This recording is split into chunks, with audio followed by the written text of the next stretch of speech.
It's great to have you with us from wherever you're tuning in from. For more information about Elevate Church or to contact us, head to our website elevatechurch.me and take us wherever you go by downloading our Elevate Church AU app. We hope this message inspires and helps you to take your next steps in your journey. Well, hey there to our entire Elevate Online and Perth family gathered together once again here. Fantastic opportunity and very exciting. And together for the fourth and final installment of our series, Winning the War in Your Mind, which is based on a book by the same title by Craig Groeschel.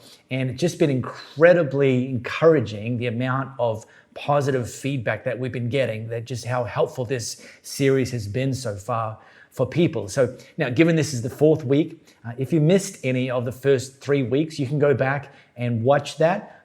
Or if it's more practical for you, jump on any of the major podcast platforms and you can take that with you in audio form and catch up. But before we dive in, let me just give everyone a quick recap of where we've gone so far in this series.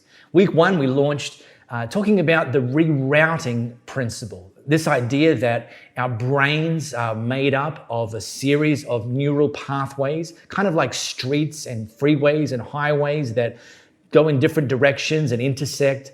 And it's on these roads and streets and pathways that our thought patterns actually travel.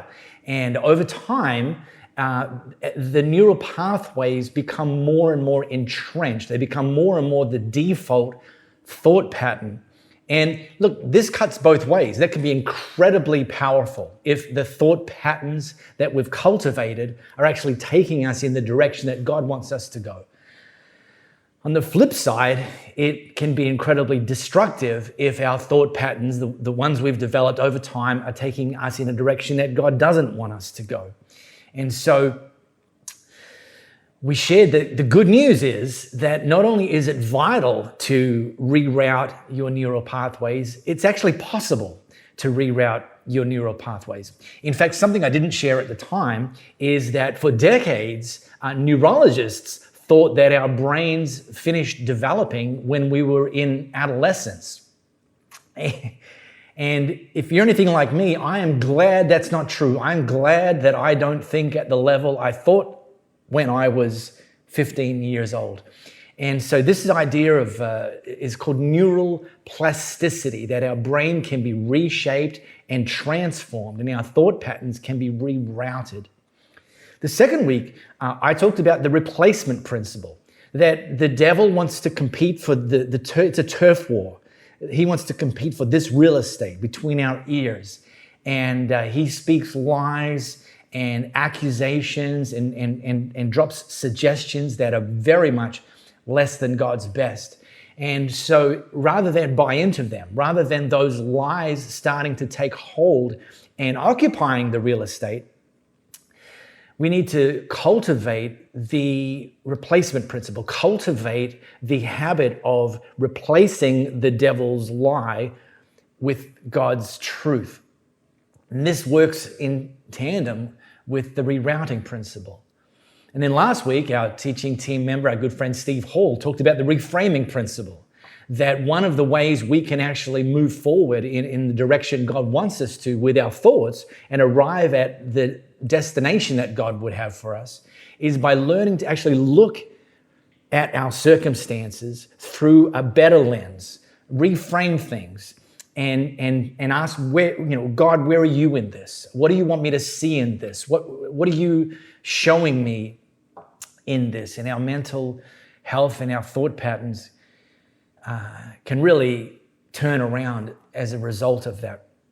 But let me ask you today, do you ever find yourself that your mind's racing with irrational worries?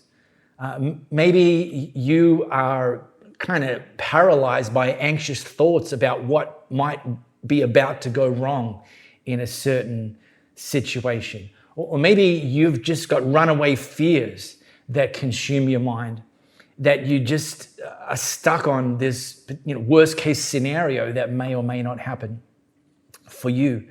If that's you, potentially no amount of telling yourself that you're being irrational has helped. Maybe, your friends and your family telling you you've been irrational, it hasn't helped. You've got colleagues who've lost their jobs and you just, can't get past the notion that maybe you're next. Maybe a family member gets a bad health report and your mind starts racing with, I wonder if this is hereditary. I wonder if this is... Well, maybe it's exam season and you've already kind of cropped yourself out of passing. You're just saying, there's no way I'm going to pass this. And you're not just consumed with whether you're going to pass that exam or not. You start to think beyond that. What does this mean for the next chapter of my life? And you've discovered, if that's you in these sorts of circumstances, that whatever consumes your mind controls your life. So what I want to land this series on today is how we can reroute worry and anxious thoughts and see God show up with something better. Before I do, I just need to qualify one thing. I'm going to share a very, I'm going to call it straightforward practice that Paul teaches us. But it would be irresponsible of me and of us to say that if you're struggling with anxiety and worry, that this is the only thing you need. That would just be irresponsible, because the reality is that for some of us, particularly if you've got some long established or some very deeply entrenched anxious and worrying thought patterns, you might need some professional assistance, a Christian counselor and the like. And we would encourage you to take those sorts of steps in addition to what we're teaching today. But what I am going to teach is a central thread that can apply to every one of us whenever we feel consumed by worry and anxious thoughts. And this does come from something that Paul wrote. So if you've got your Bible app, grab your second device, your phone, your tablet, pop open the Bible app to Philippians chapter 4. Now, I taught from this 2 weeks ago. Steve actually taught from this last week. This is something that Paul, who was one of the entrepreneurial leaders of the early church, something that he wrote to a church in Philippi, hence the name Philippians. It's not who wrote it, it's who it was written for. And this was right at the end of this letter that he wrote to that church. Let me drop us in to some incredibly powerful instruction that he gave them that applies for us today, 2,000 years later. He wrote to them, hey, friends, don't fret or worry. Instead of worrying, pray. Let petitions and praises shape your worries into prayers, letting God know your concerns. Hey, and before you know it, a sense of God's wholeness, everything coming together for good, will come and settle you down.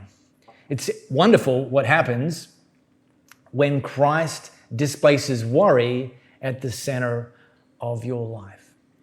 And then he continues, and this is actually what I covered in week 2, so this is very much a companion message to that message. He wrote to them, so summing it all up, friends, everything I've taught, everything I've been saying to you, writing to you, I'd say you do best by filling your minds and meditating, put this in and turn it over, on things true, noble, reputable, authentic, compelling, gracious, the best, not the worst, the beautiful, not the ugly, things to praise, not things to curse.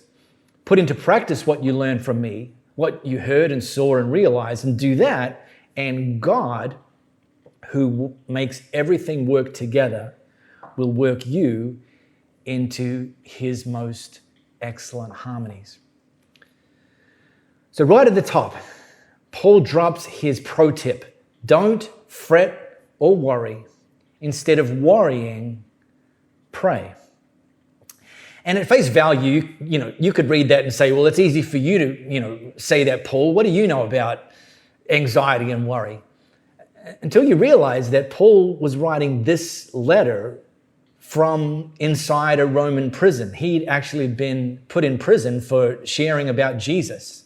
And he's writing, that would give anybody ample cause to worry and fret and be anxious.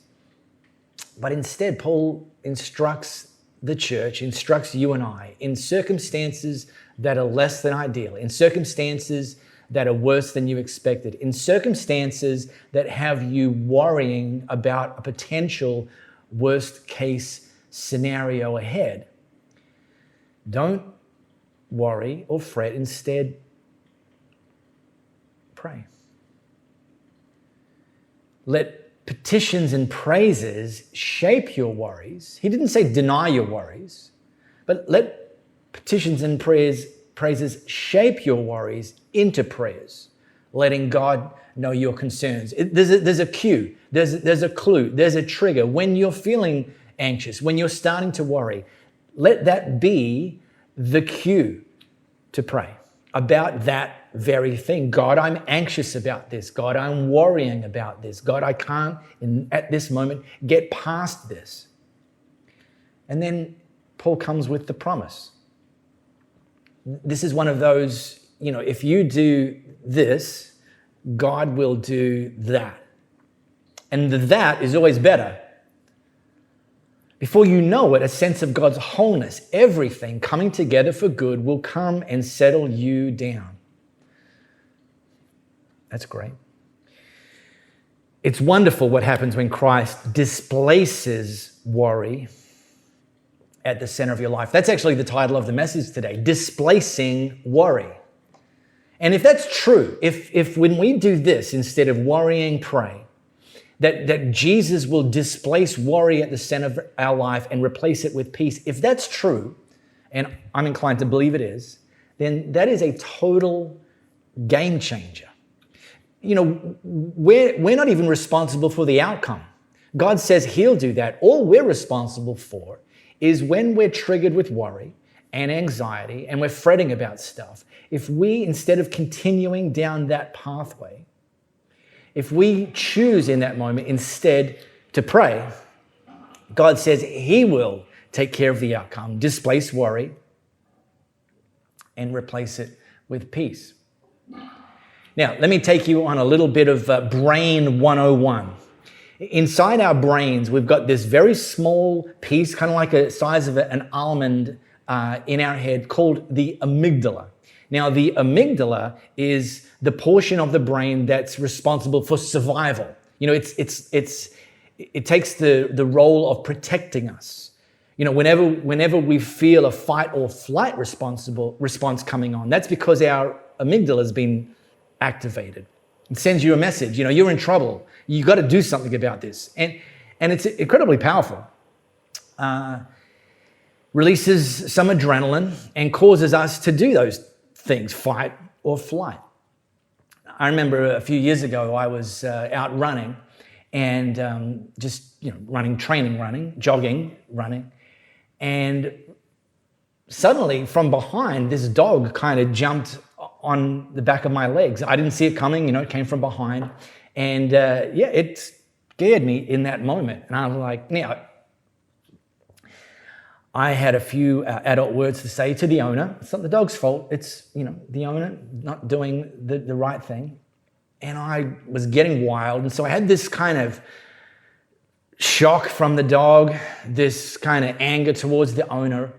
And a split second later, I involuntarily increased the pace of my running. I started picking up the pace. I wasn't even trying to.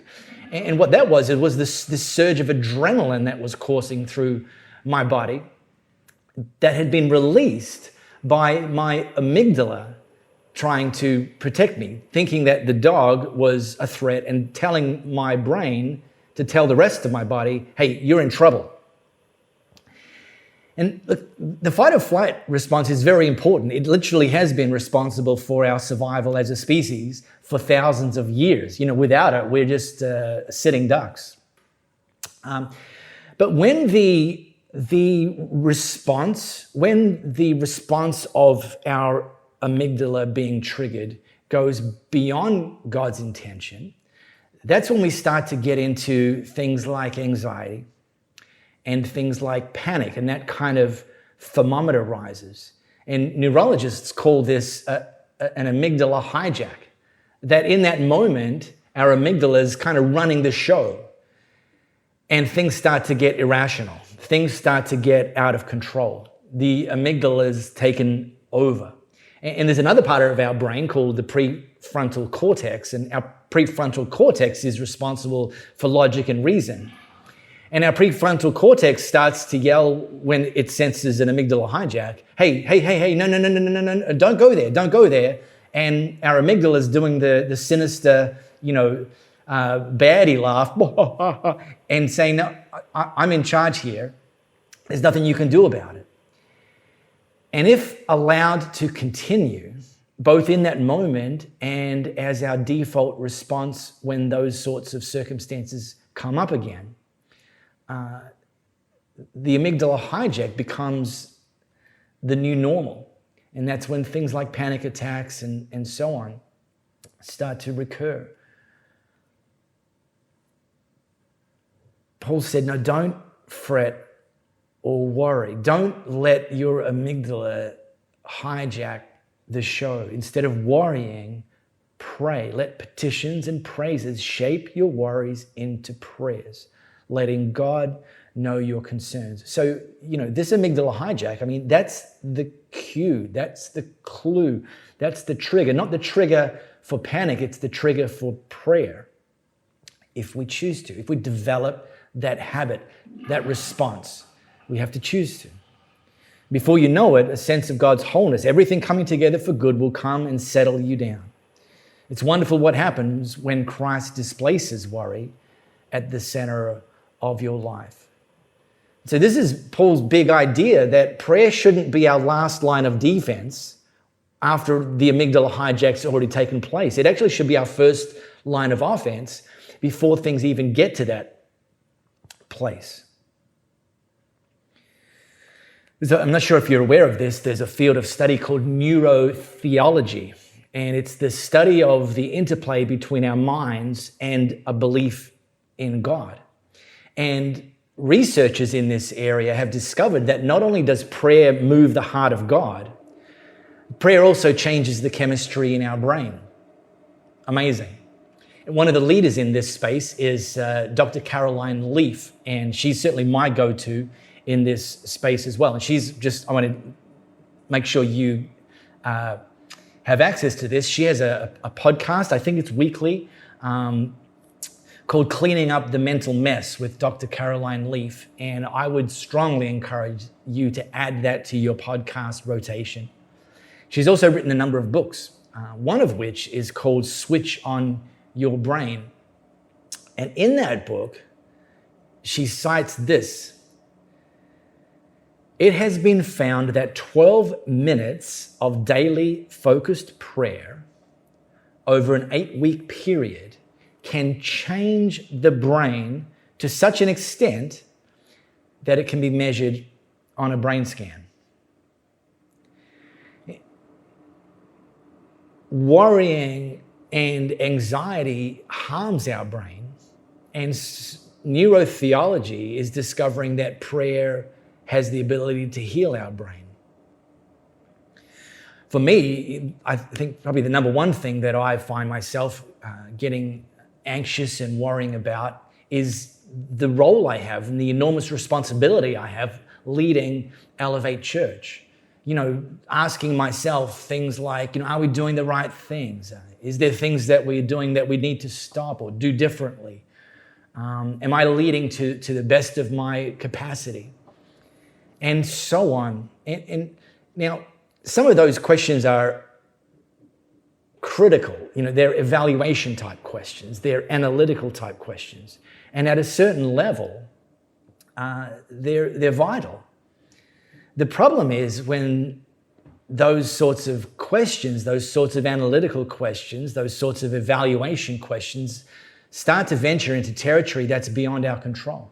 Start to venture into territory of what if, and I can't control that, and thinking of worst case scenarios, and thinking of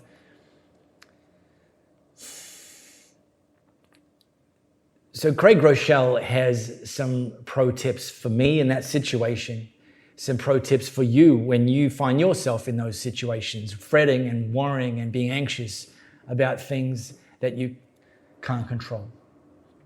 And these are the three things that he teaches. Number one, do what I can do. There is a role to play.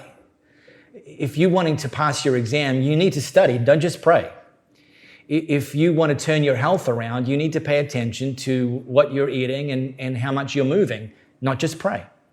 If you want to lead a successful business, then you need to learn the practices and principles of leading a successful business, not just pray. So there's a role. Do what you can do. Alongside that, give God what you can't do. Acknowledge this. There are things beyond your control, but instead of worrying about them, pray. Say, God, I'm going to give these to you. I'm not going to hold on to them. I'm not going to try and control them. And I'm not going to worry about the fact that I can't control them. And in doing that, do what I can do.